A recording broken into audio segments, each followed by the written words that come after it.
Perkenalkan, saya Nur Inayah dari Teknologi Pangan Semester 2 Unisa Kuningan, Jawa Barat. Video ini dibuat untuk memenuhi tugas mata kuliah PBP dengan materi serelia dan kacang-kacangan. Langsung saja ke pengertian serelia dan kacang-kacangan. Serelia atau biji-bijian adalah sekelompok tumbuhan yang ditanam untuk dipanen bijinya atau bulirnya sebagai sumber karbohidrat dan pati. Sedangkan kacang-kacangan adalah biji yang lebih besar daripada serelia. Struktur umum dari keduanya. Struktur umum serelia terdiri dari 3 bagian besar. Contohnya pada struktur biji padi terdiri dari kulit beras, lembaga, dan butir biji. Lebih jelasnya pada gambar berikut ini. Kacang-kacangan juga mempunyai struktur yang hampir sama seperti serelia, yaitu kulit, lembaga, dan butir biji. Selanjutnya yaitu jenis dan varietasnya. Serelia mempunyai banyak jenisnya, diantaranya yaitu padi, jagung, gandum, jelai, oats, sorghum, millet, dan masih banyak lagi. Padi mempunyai 3 varietas. Yang pertama yaitu padi hibrida, di mana padi ini hanya bisa ditanam sekali dan kualitas nasi pulen dan wangi. Yang kedua yaitu padi unggul, di mana padi ini bisa ditanam berkali-kali dengan kualitas yang sama seperti hibrida dan mempunyai kelebihan yaitu mempunyai ketahanan terhadap hama warang coklat. Yang ketiga yaitu padi lokal. Padi ini khusus berada di daerah tertentu dengan kualitas yang kurang enak. Contohnya yaitu beras Indramayu, beras Simenep, dan beras Marong. Jagung memiliki jumlah varietas 361 yang digolongkan dalam jagung hibrida, komposit, dan jagung rekayasa genetik. Jagung khusus memiliki sifat yang khas sehingga disebut jagung fungsional. Terdapat 4 macam jagung fungsional. Yang pertama, jagung provitamin A tinggi bermanfaat untuk menghindari penyakit katarak dan mengatur sistem kekebalan tubuh. Yang kedua yaitu jagung antosianin tinggi, memiliki biji warna ungu dan dimanfaatkan untuk industri makanan seperti es krim dan kue. Yang ketiga yaitu jagung quality protein maize, bermanfaat untuk menjaga keseimbangan bobot badan. Dan yang terakhir yaitu jagung pulut atau waxy corn, mengandung amilopektin tinggi atau amilosa rendah sehingga bersifat lengket bila direbus. Dimanfaatkan untuk bahan industri, pakan, kertas, dan tekstil.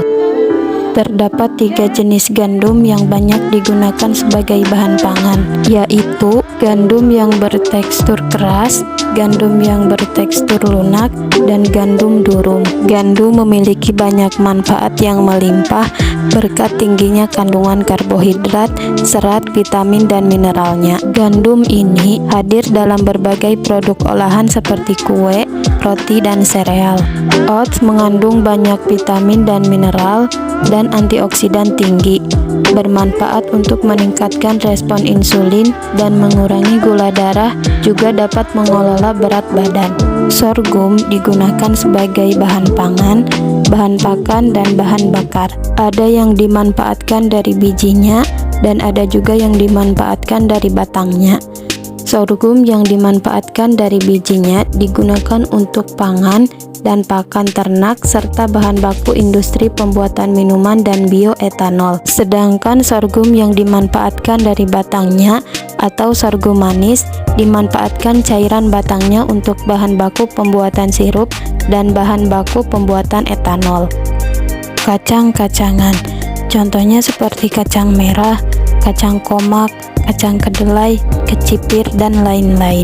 Produk dari olahan kacang-kacangan yaitu seperti produk tempe, bermanfaat untuk penderita kolesterol tinggi, dan juga cemilan food bar merupakan cemilan sehat yang menggunakan kacang kedelai sebagai bahan baku utamanya. Komposisi kimia pada bahan pangan serelia dan kacang-kacangan. Serelia merupakan sumber karbohidrat utama di dunia.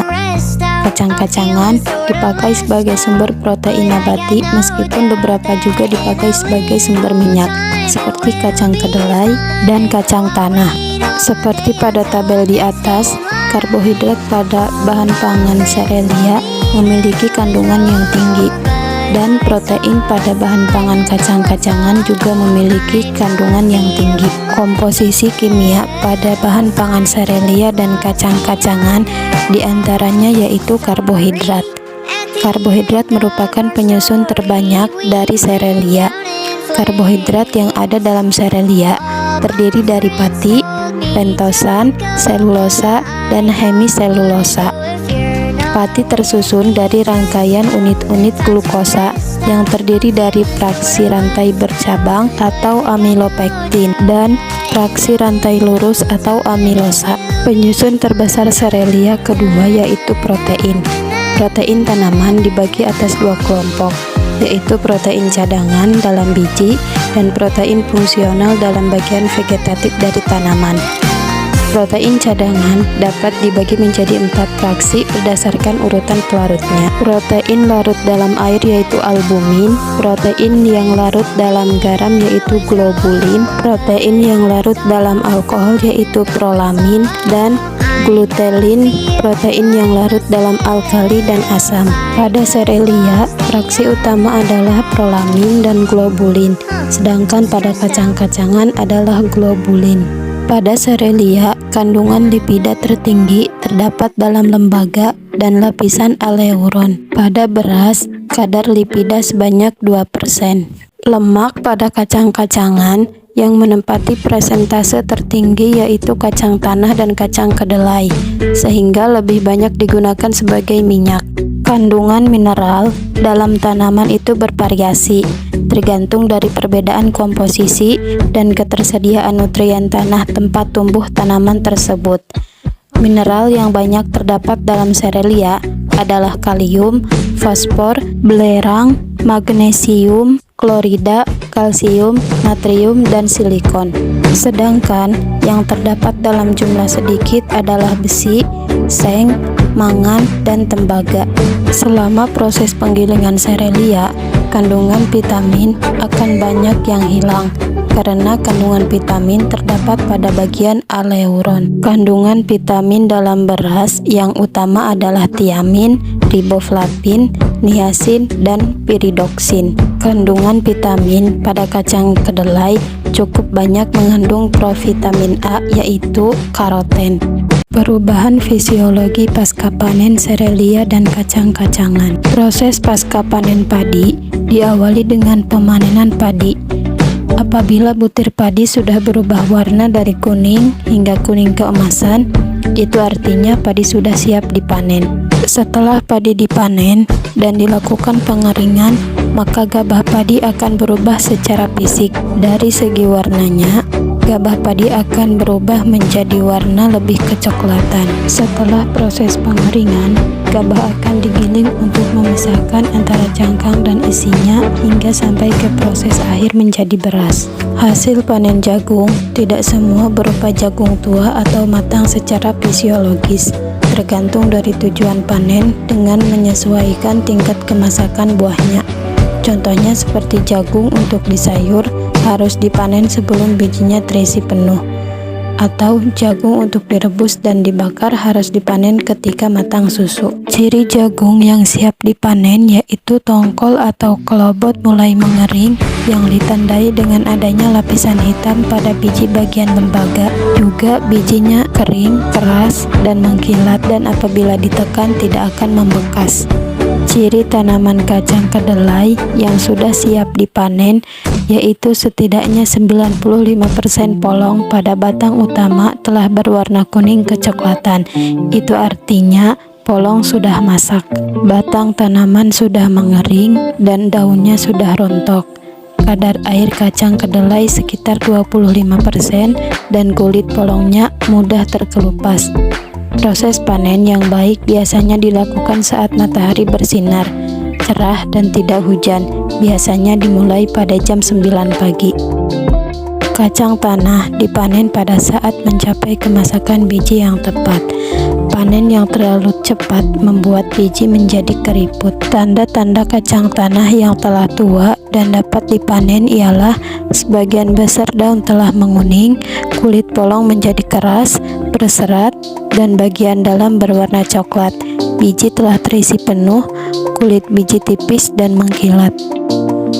Pada umumnya, serelia setelah dipanen akan dikeringkan sampai kadar air tertentu sebelum disimpan atau diproses lebih lanjut. Yang harus dikendalikan selama penyimpanan adalah kadar air dan suhu. Respirasi merupakan perubahan biokimia yang penting selama penyimpanan. Perubahan komposisi kimia pada karbohidrat selama penyimpanan yaitu patri terhidrolisis karena enzim amilase, kurangnya gula karena respirasi, dan terbentuknya bau asam dan apak dari karbohidrat karena mikroorganisme.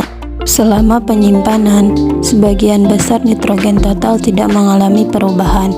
Akan tetapi, nitrogen dari protein sedikit menurun. Itu disebabkan karena adanya kegiatan enzim proteolitik yang mengubah protein menjadi polipeptida, kemudian menjadi asam amino yang berlangsung sangat lambat. Kerusakan lemak dan minyak dalam biji terjadi secara oksidasi yang menghasilkan bau dan rasa tengik. Biji mengandung antioksidan yang cukup efektif dalam menangkal oksidasi, terutama untuk biji yang masih utuh. Lemak dalam biji akan dipecah oleh enzim lipase menjadi asam lemak bebas dan gliserol. Untuk mineral, sebenarnya jarang berkurang atau meningkat selama penyimpanan, kecuali pada fosfor. Fosfor yang terikat pada asam pitat tidak seluruhnya mempunyai nilai gizi dan diekskresi tanpa perubahan. Kegiatan enzim pitase selama penyimpanan yaitu melepas fosfor dari asam pitat menjadi fosfat bebas yang dapat diasimilasi dengan mudah sehingga menyebabkan perbaikan nilai gizi. Serelia merupakan sumber vitamin B seperti tiamin, niacin, piridoksin, inositol, dan biotin. Selama penyimpanan, tiamin akan banyak mengalami kerusakan, di mana kerusakan dipercepat dengan kadar air dan suhu yang tinggi. Untuk riboflavin dan piridoksin, mereka lebih sensitif terhadap cahaya. Contoh perubahan pasca panen pada padi. Selama proses pengeringan padi, perlu diperhatikan kecepatan pengeringannya. Karena pada padi, pengeringan yang terlalu cepat menyebabkan retaknya biji sehingga pada penggilingan banyak beras yang pecah. Beras yang disimpan akan mengalami perubahan warna, bau, dan sifat makan atau eating quality disebabkan karena suhu yang tinggi dan kadar air yang tinggi yang menyebabkan perubahan warna yang tadinya putih menjadi kecoklatan. Eating quality merupakan gabungan kenampakan, kekompakan, keempukan, dan flavor. Pemasakan beras yang telah disimpan memberikan hasil nasi masak dengan ciri-ciri volume membesar, tekstur lebih keras, dan waktu pemasakan lebih lama. Perlakuan pasca panen serelia dan kacang-kacangan. Perlakuan pasca panen pada serelia dan kacang-kacangan meliputi dua hal. Yang pertama yaitu pengeringan dan yang kedua yaitu penyimpanan. Dilakukannya proses pengeringan bertujuan untuk merendahkan kadar air yang seragam. Tetapi hasil dari pengeringan tersebut harus tetap menghasilkan kualitas yang baik. Hasil pengeringan dengan kualitas tinggi di mana kadar airnya sudah rendah dan seragam. Persentase biji yang rusak dan pecah juga rendah, biji tidak mudah pecah, berat dari biji tersebut tinggi, hasil padi tinggi, minyak yang dapat diambil juga banyak, kualitas protein tinggi, jumlah kapangnya rendah, dan nilai nutrisi yang tinggi. Penyimpanan berarti penundaan waktu penggunaan, harus diiringi dengan mempertahankan sifat-sifat bahan yang disimpan. Apabila selama penyimpanan mengalami kerusakan, maka kerusakan itu diakibatkan karena adanya kepang, insekta, rodenita, dan respirasi, di mana respirasi ini merupakan perubahan biokimia yang harus dijaga agar tidak terjadi kerusakan.